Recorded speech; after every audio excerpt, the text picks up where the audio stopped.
Good morning, good afternoon, good evening, again, depending on what part of the world you're in. Giving God all the glory. My name is Anthony Daniels, and welcome to the 5-Minute Facebook Ministry.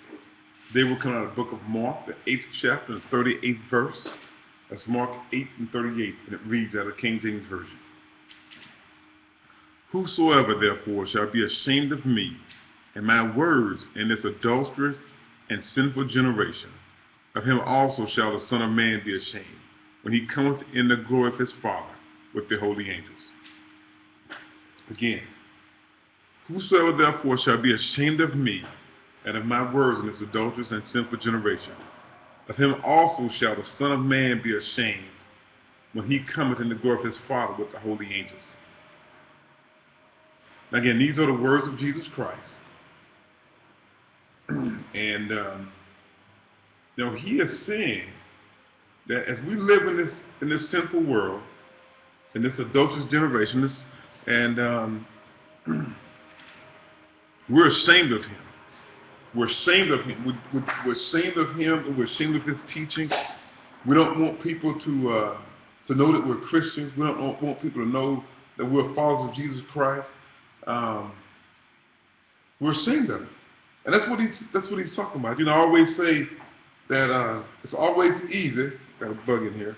It's always easy to be a Christian around other Christians. It's always easy to be a Christian at church. It's always easy to be a Christian at Bible study. You around other Christians, nobody's gonna look at you funny. Nobody's gonna question what you're saying and what you're doing, unless you're doing something sinful. Okay, because they don't expect anything like that in church or around other Christians. But are you a Christian? Are you ashamed of God? Are you ashamed of Jesus when you're at work? When you're out with your buddies? When you're out socializing?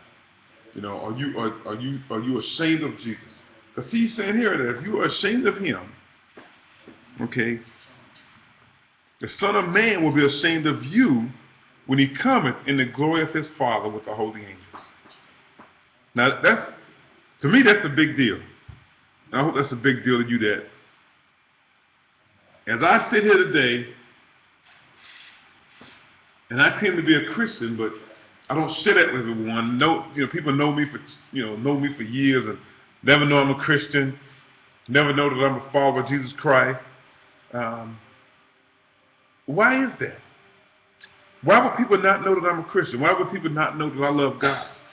I mean, if I'm a true Christian, how can someone hang around me and be around me at work, any kind of social event for any length of time, and not know I'm a Christian? I mean, if I meet you and we talk for 2 or 3 minutes, you may not know I'm a Christian.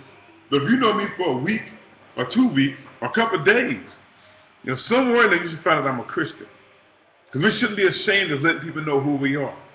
We should not be ashamed of letting people know who we are. And it's God's desire is that we share our love for him. And this is how important it is to Jesus. That if we are embarrassed of him today, when he comes back, and we all excited because, we've talked about how much we love God and how we went to church.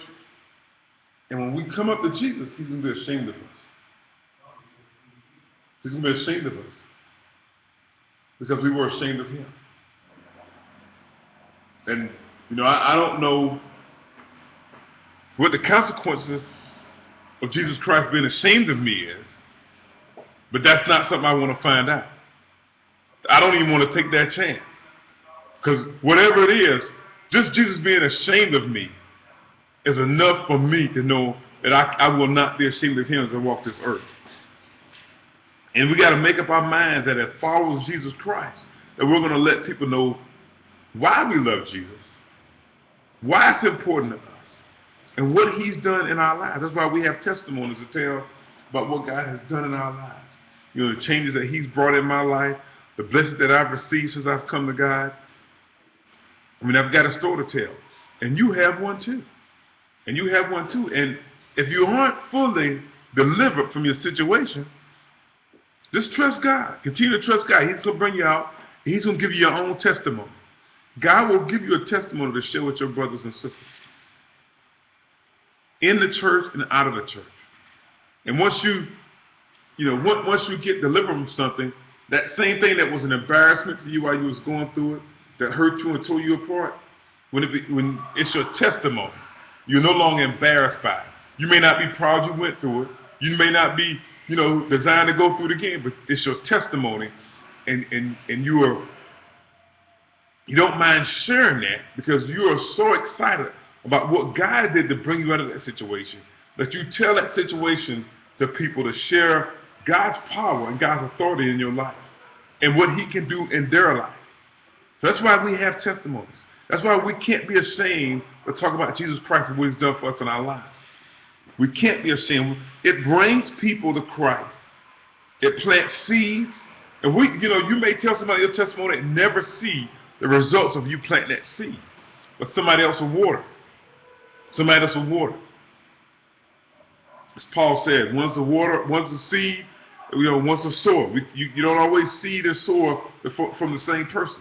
You may be sowing what someone else has planted. Or you may be plant the seed that somebody else will harvest. We just got to do our job and just trust God with it, and trust God with the individual that we're sharing with. So remember, we don't want Jesus to be ashamed of us when He comes back in the glory of His Father with the holy angels. We do not want Him to be ashamed of us. We want Him to say, "My good and faithful servant." That's all the time that I have. Hey, God bless you. God loves you, and I love you too. Have a great day.